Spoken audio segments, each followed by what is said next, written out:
Hi everybody! This video introduces you to English 230 Exploring Literature. My name is Carrie Dickinson and I'm the instructor for this course. What I'm going to do in this video is just walk you through a few parts of the Blackboard site that you'll be using for this class and highlight a few policies and other pieces of information that will hopefully make your semester run a little bit more smoothly. So when you open up the Blackboard site for this class, you should see something that looks like this with the announcements page. And to begin the class, you will just move over and click on the Welcome, Start Here part of the class. And this will open up a page that has a brief welcome message, and then this folder that says Get Started. You can click on that, and that will open up a page that has a little bit of information about me. Links to the syllabus and the course schedule, and then some other policies and institutional information, which you should go ahead and read. And when you're done with that, you can either click this Next Step folder, or you can move over to this part of the course, which is housed in the weekly lessons content area.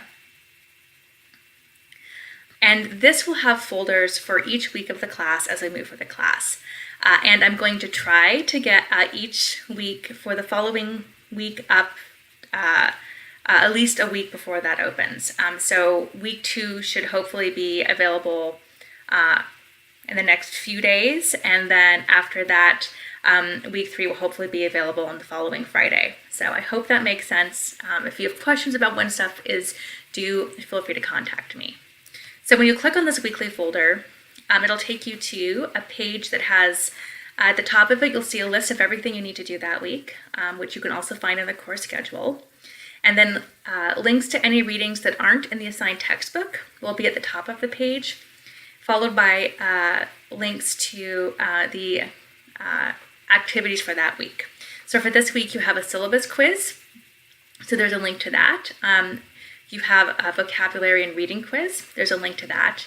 And then there's a discussion that you need to participate in, and there's a link to that. And you can find information about the requirements for the discussion right here in the information underneath the link. I also want to take a few minutes to review the syllabus. So I'm going to click on this link and we'll hopefully open up. So at the top of the syllabus, as you can see, there's information about how to contact me, where my office is, what my email is. Notice that my preferred method of contact is email. That's because I don't spend a ton of time in my office. I often work from home or remotely. So I check my email a lot more often than I check my office phone. However, I am in my office during office hours, which are Mondays from 2 to 4 p.m. and Thursdays from noon to 2 p.m. And then I'm also available by appointment if some of those times don't work for you. If you're on campus, I'm happy to meet with you in person during those times.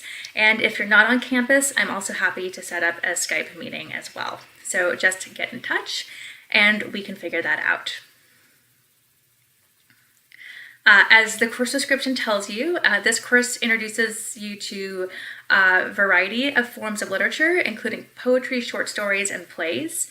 We'll be spending a lot of time focusing on literary elements like word choice, imagery, and figures of speech, plot, and characterization, and talking about how these elements contribute to the meaning of literary works.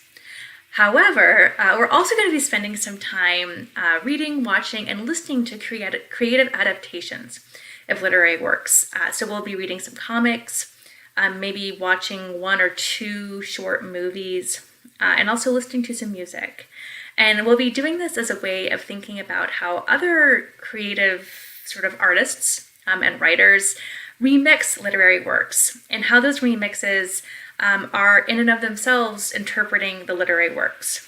And also, as part of this sort of exploration of adaptations and remixes, you'll have the opportunity to create your own adaptation or remix of a literary work if you want. You can also write a traditional paper if that's what you want as well. So I encourage you to spend a little bit of time looking through the class and looking through the assignments. Notice that there will be a traditional poetry analysis essay, but then as I say here in the assignments, there's also listed a remix and reflection. So I'm looking forward to that. I think it'll be fun. However, if that's not something that you're comfortable with, you will also have the opportunity to write a traditional paper instead of doing that creative project, if that's what you want. I also want to spend just a few minutes talking about my late assignment policy. As I say here, papers are due, and all assignments are typically due at 11:59 p.m. Central Time.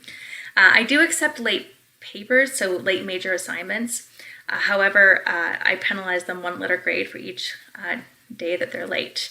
And I don't accept any other late work. So I don't accept late quizzes or late discussions unless you get in contact with me immediately and can provide some sort of documentation about what's happening to you. I'm also happy to give extensions on both homework assignments and major assignments. I just ask that you contact me ahead of time so that I know that you're planning your life and you're planning your schedule, and so I can also plan my grading schedule as well. So that's all I'm going to talk about, although I do recommend that you read the rest of the syllabus in detail, as there are some questions on the syllabus quiz about it. The last thing I want to call your attention to is this tool over here on the left navigation bar, which is the Ask My Instructor forum. So if you click on that, it takes you to a page where you can post questions for me to answer. So if you have a question, you just click Create Thread. You write a subject and you write a message that basically whatever your question is. This can be a question about the class. This can be a question about assignments. This can be a question about the readings. Anything that you need answered, you can post it here, and I'll do my best to post the answers in a timely manner. This is also a great place to look if you have a question, just to see if I've already answered it, because if I've already answered it, then you don't have to wait for me to answer it. Also, if you prefer to ask the question via email, that's also perfectly fine. Either one of those are good options, and I will do my best to get back to you as soon as I can. So let me know if you have any questions. You can either email me or post to the Ask My Instructor forum, and I look forward to getting to know you a little bit this semester.